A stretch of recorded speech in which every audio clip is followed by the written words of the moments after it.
اهلا بيكم. كابتن سامي يحييكم من الاسكندريه. النهارده برضو ان شاء الله معانا موضوع الرخصه المهنيه اللي هي الرخصه الثالثه، ومعانا واحد من الابطال اللي بيتدربوا معانا، اسلام. يا اسلام عامل ايه؟ ايه التدريب عامل معاك ايه اخباره؟ متدرب كويس على التدريب؟ طب يلا نجرب كده، يلا تعالى جرب خش.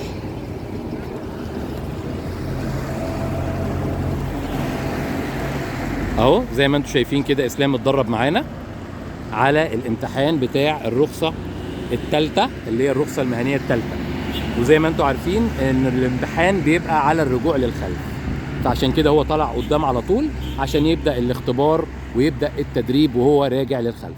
زي ما انتم شايفين كده المهاره بتاعته، هو طبعا ما وصلش للمهاره دي بالساهل، هو راجل اتعلم معانا كويس واتدرب وفهم المحاور كويس، وبعد كده وصل للمستوى اللي انتم شايفينه اللي ربنا يوفقه فيه، وباذن الله رب العالمين يروح بكره وربنا يوفقه وينجح ان شاء الله. الله ينور عليك، الله ينور عليك حبيبي، تسلم يا اسلام، تسلم. ربنا يوفقك وتنجح ان شاء الله، وتتصل بيا الصبح وتفرح قلبي ان شاء الله.